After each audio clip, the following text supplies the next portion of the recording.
Broadway's my beat, from Times Square to Columbus Circle, the gaudiest, the most violent, the lonesomest mile in the world.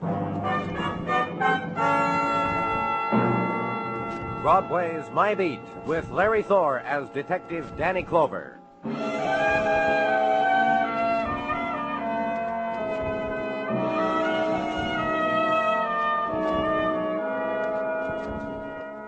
When night comes to Broadway, it drains through neon before it scatters the street, and everywhere shadows are tinged with scarlet. And the crowd gathers, the tribe of twilight till dawn, the roar that coils upon itself before it floods the darkness. Lean against it, walk it. The whirlpool of mob, the puffs of music from winking doorways, the swirl of women's laughter that passes your lips. Let it touch you.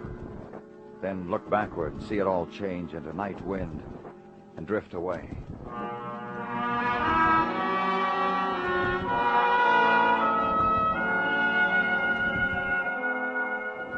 And uptown, north on Broadway, and east, 110th Street and Central Park, in the part of the night that hung over a lake, where I was standing, the floodlights, and the rowboat, and Detective Muggavan in a huddled shape. I got him, Danny. Tied up? Right. Better give me a hand with him. Got him? Yeah. Easy then. Okay, let's move now. Well, for once, the citizen was right, Danny. A man drowned in Central Park Lake, the citizen said. Saw him floating. This boy wasn't drowned, Muggavan. What? Look. Uh-huh. In the back. A small caliber gun. Hasn't been dead too long. About 19. Good-looking boy. Well, nothing. No wallet, pockets empty, no identification. Now, what's he got in his hand, Muggavan? Huh? In his hand, his fist. He could be holding... wait a minute. Yeah, he was. Look. Let me have it. Strange-looking ring, isn't it? Antique, no initials inside. I'll get him downtown, Muggavan, and get some prints. Okay. Danny? What? You were right. He was a good-looking boy.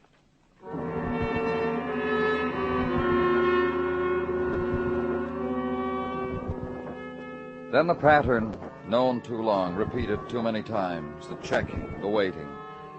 In 3 days, no reaction to the distribution of the boy's prints. In 3 days, many viewers of the dead, many comments, compassionate and otherwise. But no tear of recognition to fall on the murdered boy's face. And finally, something. The ring the boy had held so tight in his dead hand, the antique ring, the strange ring. There was a man who could tell me about it. A man named Mr. Husted of Husted Jewelry Limited on Lower Madison. Go there. Wait for Mr. Husted to wipe the mist off his rimless eyeglasses, replace them in their allotted furrow, the better to see you with. You were foggy, out of focus. Now you're quite clear, defined, a pleasant sight. Thank you, Mr. Husted.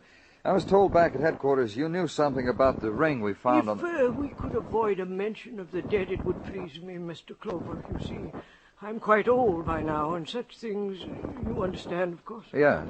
The ring... You have it with you? Yes, May I see it, please? Thank you. Place it on this scarf of velvet, please. Thank you. Yes. You recognize it? It is a ring. Exactly the same ring, Mr. Husted? Of course it is. The memories, this little circle of gold, the gone, lost days, the days of twilight and waltzing. No time left. Just tell me what there is about this ring, Mr. Husted. I was third clerk then, learning the business. My father let me wait on her, a shining girl. I remember she breathed to her fiancé, she breathed, I like this one for my wedding ring. Her voice was Who's... The girl who a day after became Mrs. Renee Garland, a girl who is dead now. I attended her funeral. She was beautiful. How long ago did she die? 12, 15 years. I have it in an album. I could See, well, thank you, Mr. Husted. She had a son, left him everything. Earl Garland. He comes here often, asks for me. You have his address? On Fifth Avenue. Great classic mansion. Stained marble here and there. You really must go, mustn't you? Go, Mr. Clover. And leave him with the mist again on his eyeglasses, the better to see the twilight days.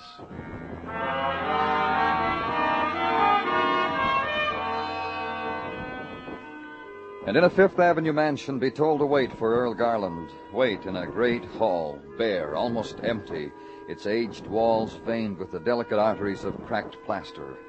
Its only warmth, ashes of candle flame spattering against the darkness from candelabra hanging loose. And from somewhere inside the place, a throbbing of lost music, wandering. Then a man in a far doorway, pausing an instant, then walking toward you. Then offering a gloved hand. I'm Earl Garland. The servant said it was about a ring. You're wondering about my gloves. A little unusual, isn't it, Mr. Garland? You don't seem to be going anywhere. It's only that it's cold in here. A cold house. It's not that I'm maimed or anything like that. I see. 2 hands, complete. Yeah. It is about a ring, isn't it? Not about my personal affectations. About a ring. This one. You must have known it was once my mother's, or you wouldn't have come to my cold house. The boy was holding on to it. A murdered boy we found in Central Park Lake. I read of it. How does it happen he had your mother's wedding ring, Mr. Garland? Now that you speak of it, he could have found it, stolen it, had it given to him by some progeny of my mother's servants. You'll explain it to me, huh? It's not that unusual. When Mother died, she left a poignant note, parceling out her trinkets, her baubles, some jewels of value to her faithful attendants. Our lawyers didn't quarrel with it. It had poignancy. And you never saw the ring after that? No. Mother had left me less tangible things to remember her by. May I have it, the ring? We'd like to keep it for a while, Mr. Garland. Until you identify the boy, naturally. Keep it. You would, of course, have a picture with you of the dead boy, so that I may look at it. Yeah. Here. You know him? Poor, anguished child. Just if you know him, Mr. Garland. No. No, I've never seen him. You will pardon me, please. Well, Doctor? I have said it to you before, Earl. There's very little more that I can... Nonsense. I have faith in you. You will help her. There are places, quiet and serene. Lisa should... Lisa wants to be with me. What my wife Then wants... take that music away from her, Earl. Only sinks her deeper into whatever she's looking for. Once there, you'll never get her back. You'll never... Please. My wife is quite ill, Mr. Clover. I want to go to her, may I? I was just leaving. Good night, Mr. Garland.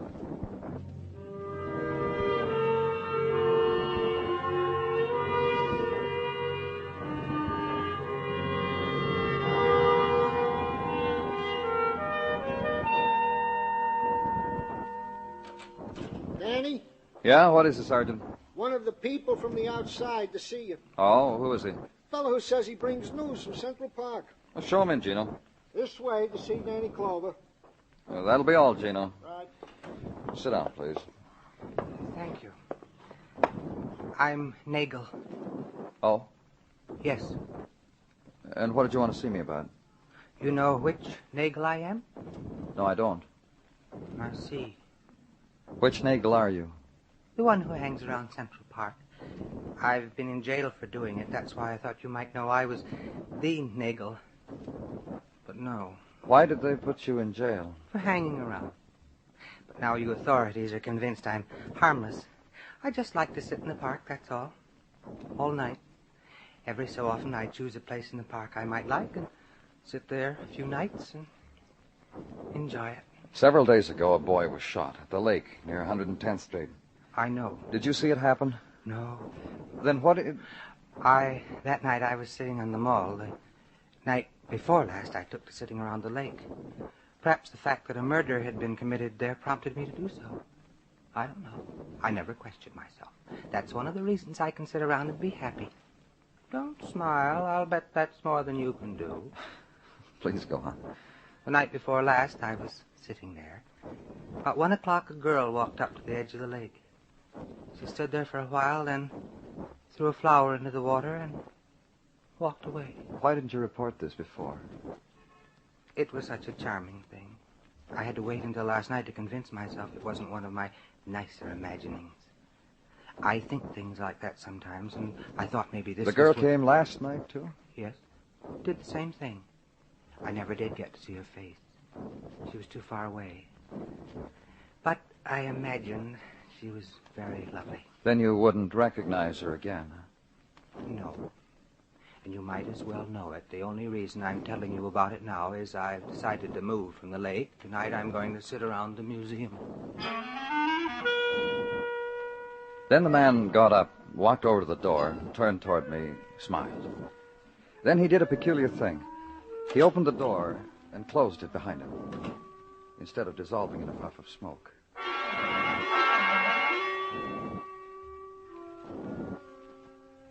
And wait, then. Dusk and dinner, nighttime and the cigarettes, and midnight. And a little after that, the ride up to Central Park, leave the car and walk to the lake and find a hummock of ground and stand there, button the coat up high, and wait and watch until it's 1 o'clock. But it's after that. And time moves and nothing else. Wait, time, wait. And the figure that moves there where the trees are more black than the night is the figure of a girl moving toward the lake and stopping, her face not to be seen through the branch shadow, and walk toward her quietly.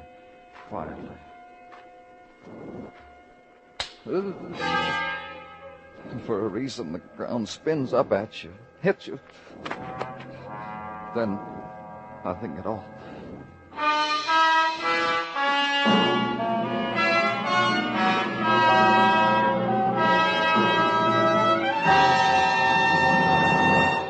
You are listening to Broadway's My Beat, written by Morton Fine and David Friedkin, and starring Larry Thor as Detective Danny Clover. Your 1951 Christmas seals are on their way. You'll be getting them in the mail. Send your contribution as your personal blow against TB. Remember, your annual check to the National Tuberculosis Association says that you want to speed the day when TB will no longer menace mankind. Buy Christmas seals.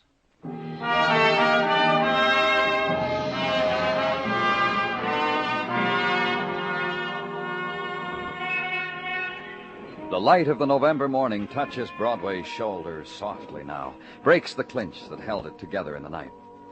And it becomes the time of the dazed wandering, the search for a place to sit down, hold your head in your hands. Let the morning mists wash away, slowly dissolve the stains of nighttime. Then the congealing and the shock. Somewhere was it from across the river? The clawing shriek of a whistle, the insistent percussion of a bell, steel hammer electrically tripped. Gather up the pain, kid. Bring it with you. A new day is dawning. But where you are, it's luckier. The hand touches the wound. Gentle, knowing, professional. And it's what wakes you. The pain being carried away in the hands of Dr. Sinsky. You slept good, Danny. Real good. Restful. It's just like the good Dr. Sinsky says, Danny. You slept real good. How would you know, Gino? Well, how does one come to know these things, Danny? What our Sergeant Tartaglia is trying to say, Danny, is that he stayed up all night with you. Here in the infirmary. Here at your bedside. Dr. Sinsky, you have betrayed a confidence. From this moment henceforth, I no longer feel impelled to entrust you with a Tartaglia secret. Oh, you could have gone home, Gino. You didn't have to do that. How does it feel, Danny? Hurts. How should it feel? You go walking by yourself by a lake in the middle of the night. What do you expect? What do you think? Dr. Sinsky, you mind? That's all I had to say, Gino. Go ahead. Danny, you feel like talking shop? Otherwise, you could wait until the next treatment. Now, what have you got, Gino? Our boys staked out the lake after you were mayhem. No lonely girl was found walking alone. The other thing is... Yeah, what? The man in your office. Whilst you were indisposed, he identified the murdered boy found in the lake of the same location.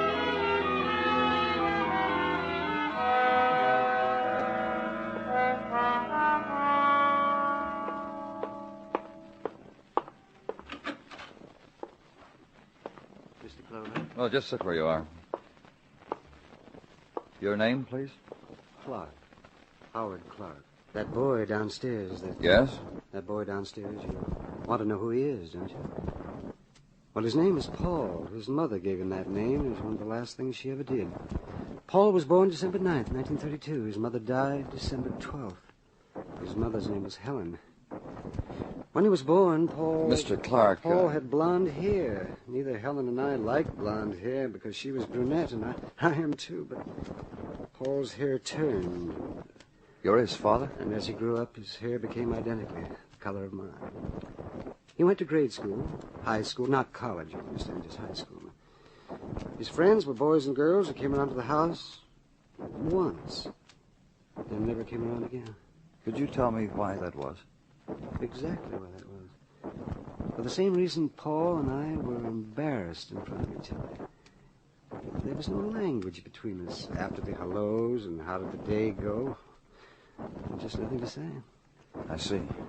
I knew Paul only in that I could recognize his face. And the boy lying there on that slab downstairs is a stranger to me, like he always was. He is Paul Clark because of the face. He's my son because his mother bore him. Can you tell me anything anything about his activities, his recent comings and goings? Well, he came, he went, a stranger. Please, Mr. Clark, try to think of anything that might... Well, let's see. Once I asked him what he did that day, and he told me. He said he went into the park and he listened to music. Well, I said, how? Did you have a radio? He said, no. I never asked him again. And no friends? Well, a person called him from time to time, a person with a kind of a strange name. Turek, I think it was. But he hasn't called for quite a while. Turek? Mm-hmm. It was Ben Turek. Now, will you assist me, Mr. Clark? Show me the forms that I must fill in to get my son's body back?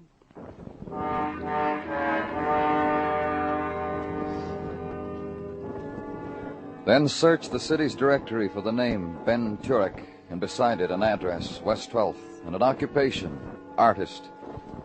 Go to Ben Turek, to a studio where the November light is filtered through a curtained skylight, where the November light caresses a girl's face painted on canvas. You walk in here, open your mouth to speak to me, and nothing comes out.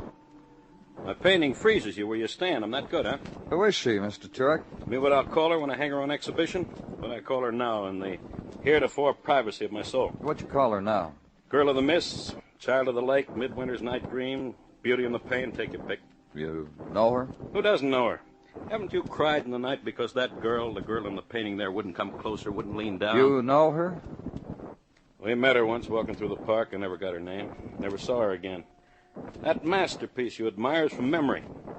It's for sale, kid, but at a very high cost. You and who else met her? The boy I know you came to talk to me about. The boy Paul Clark. He was murdered. He lay in the morgue 3 days, more, and no one came to identify him. Why didn't you? I knew the boy as he lived. Now he's dead. I don't paint still life. That's why I didn't come to introduce the dead boy to you. But you can tell me about him. That I can. Paul, you never been to an art museum? Looked at a statue of youth? Looked at a statue of youth chiseled out of tragedy and warm marble? That was Paul.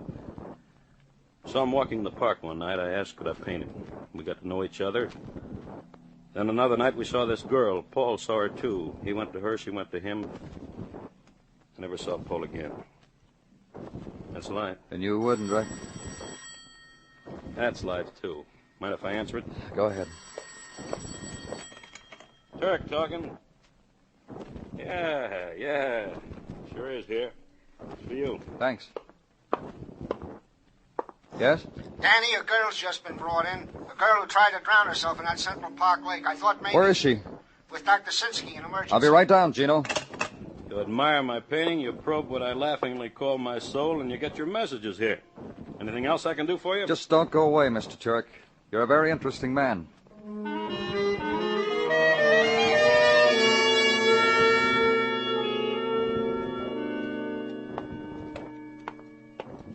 Danny, in here. How is she, Dr. Sinsky? She's a picture of a healthy young woman who's been dragged out of a lake. A little underweight. Can I talk to her? Before you do, Danny. Physically, this girl is all right. But mentally, well, there are headings with subheadings in psychology books why people try to drown themselves. Thanks. Now can I talk to her? Of course. Come on.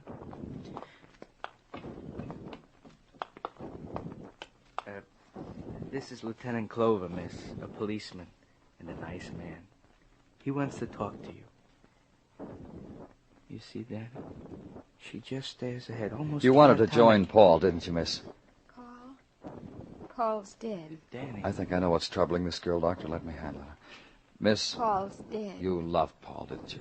That's why you tried to do what you did. You loved him. I never said so.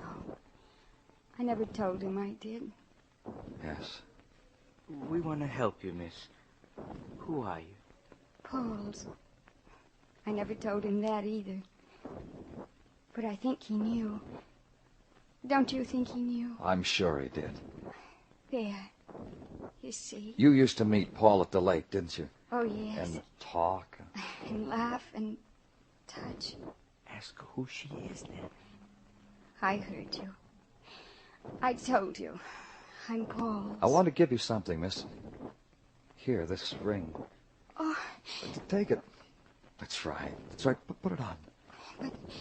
But it's right that Paul should have it. Wear it again. It's yours, isn't it? Yes. But Danny, who is Don't she? worry about it. I know who she is. I'll take her home.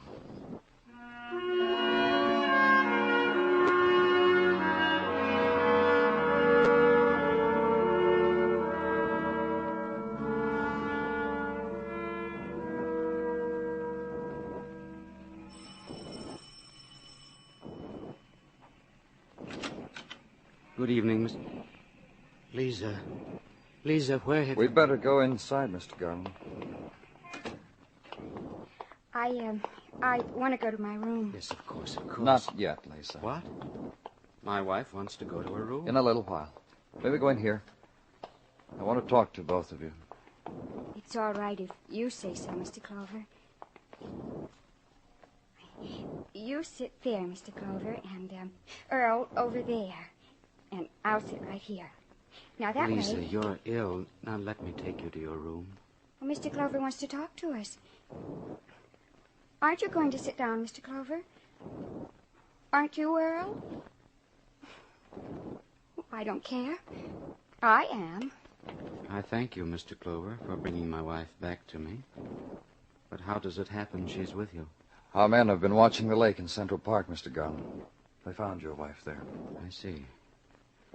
The last time you were here, you heard the doctor say how ill she was? She went looking for Paul. Paul's dead, Earl. Paul? What Paul? The boy who was shot and thrown into the lake. And you say Lisa was looking for him? Oh, Lisa. I didn't find him. He's gone. Those men stopped me. I could have found him. Lisa, I don't understand. I don't understand anything. Tell your husband about Paul, Lisa. He knows. No, I don't think so. You'd better tell him. He's seen Paul. Lisa, Oh, yes, you have, Earl. I know that, but what I want you to tell your husband is what you told me. About how you belong to Paul. Tell him about that. Mr. Clover, you know it as well as I do. Lisa is... Don't make me say it about my own wife. Tell him, Lisa. Once I saw Paul. Then after that, we'd meet very late in that place by the lake. In other places, far away. Every place was far away. And sometimes there'd be other people there. They'd know all about these places, too. We'd never talk with each other. We'd just pass and wave. And then the wind would always scatter us, and Paul and I would always be alone. Paul! Lisa, Paul's not out there. No. Paul's not out there. He's not out there, Mr. Clover. You see how it was, Mr. Garland? I thought... That's all there was to it. Your wife and that boy, they'd meet, they'd walk, nothing else. I see. Another thing, Mr. Garland, your wife is wearing her wedding ring again. Yes. Lisa, I want you to know... Oh, I'm tired. May I go to my room now, please? Yes, go ahead.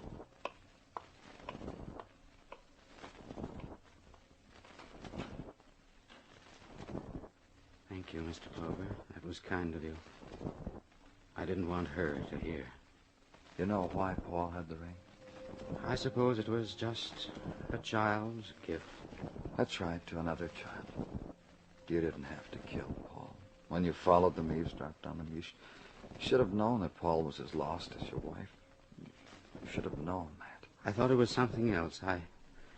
I thought it was a boy who picked up my sick wife in the park and was acting a part for her. You slugged me because if I learned the girl who came to the lake was your wife, I'd know who killed Paul. And now you know. May I say goodbye to my wife? I'd better go with you. All right.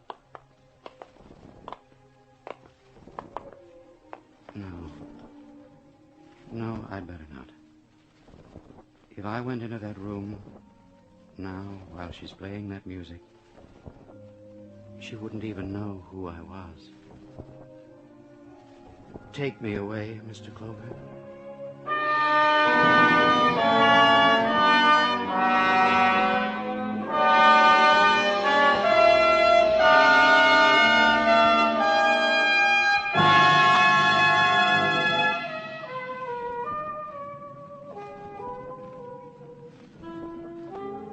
In the dregs of nighttime, the slabs of Broadway lean against the darkness in crazy, tilted angles.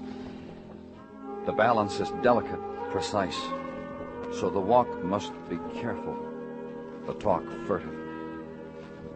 It's the never-never time that ebbs toward the edge of the world. It's the time of regret. It's Broadway, the gaudiest, the most violent, the lonesomest mile in the world. Broadway, my beat.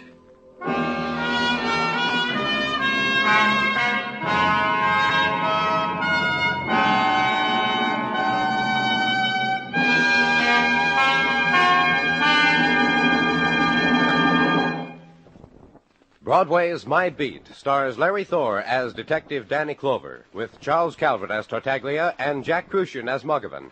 The program was produced and directed by Elliott Lewis, with musical score composed and conducted by Alexander Courage. In tonight's story, Whitfield Connor was heard as Earl Garland and Sammy Hill as Lisa Garland. Featured in the cast were Ted Osborne, Junius Matthews, Howard McNear, and Lou Merrill. Maybe your dad can lick Charlie McCarthy's dad, but nobody can lick Charlie McCarthy's Edgar Bergen, not when slick comedy is called for. The Edgar Bergen Charlie McCarthy Show, heard every Sunday night on CBS Radio, is just about one of the funniest things that can happen to you. Listen for it and laugh tomorrow night on most of these same stations. Bill Anders speaking, and remember, the comedy treat that can't be beat is Jack Benny Time Sunday nights on the CBS Radio Network.